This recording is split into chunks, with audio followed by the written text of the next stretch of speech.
Imagine with me that you live in a place. This place has the things that people need to survive. Life is good in this place, or at least better than it was.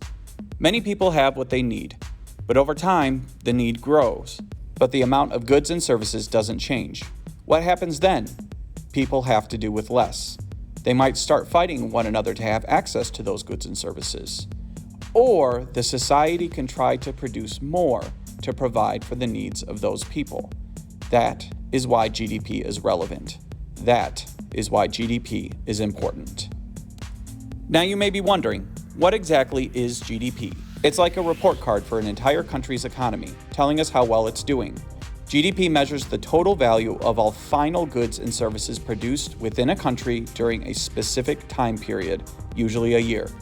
It's a way to track economic growth and compare different countries' performance. To get a clearer picture, let's take a look at some real-world examples. Imagine a country that produces cars, computers, and smartphones.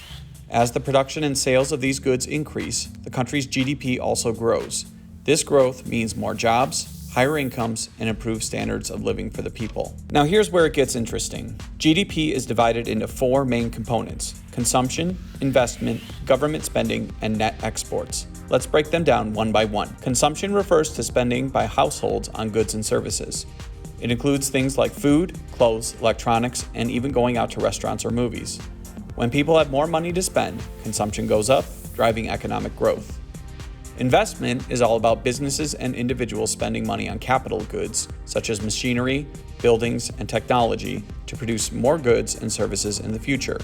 When investment increases, it creates job opportunities and boosts productivity. Government spending involves the money the government invests in public services like infrastructure, education, healthcare, and defense. These expenditures contribute to economic growth as they provide essential resources and support to the population.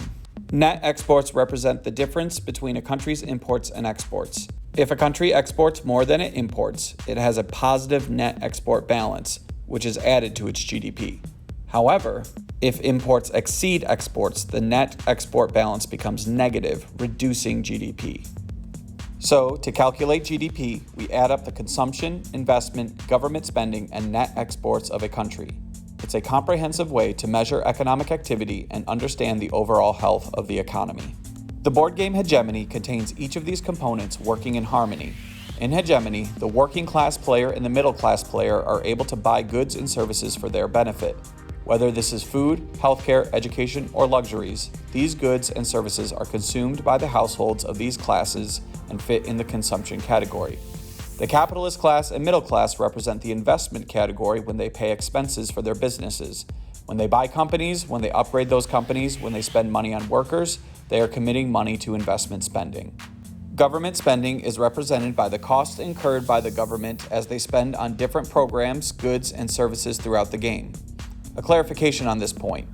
Government spending does not account for money transfers and financial transactions only, but if a good or service is exchanged, then the money spent by the government counts in the government spending category. Net exports are represented by business deals and export categories. When goods and services are sold outside a country's borders as an export, the goods and services count toward the GDP, whereas if goods are imported, the money spent to bring those goods and services into the country are sent out of the country and are subtracted from GDP.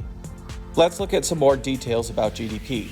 What else do economists measure with GDP? Economists also look at GDP per capita, which divides the total GDP by the population of a country. This gives us an idea of the average income and living standards of the people. It's zooming in on the individual level. Note that earlier I said GDP is the final goods and services. The final good or service is what's purchased as the final product. The car that you buy is the final good. The parts of the car are not counted individually. They are called intermediate goods. They count as part of the whole. On the other hand, if the same tire that was on the car was for sale separately as an individual item at the store, it would count as a final good. Here's another important fact. GDP doesn't capture everything. It doesn't account for non-market activities like unpaid housework or the underground economy, where transactions occur outside official records. So while GDP is a valuable tool, it's not the be-all and end-all measure of an economy's well-being. That's all for today's video, folks. I hope you enjoyed this dive into the world of GDP. Remember, economics is not just about numbers and graphs, it's about understanding the forces that shape our daily lives. Thanks for joining me for a foray into GDP. Subscribe for more discussion about games and the economics behind them.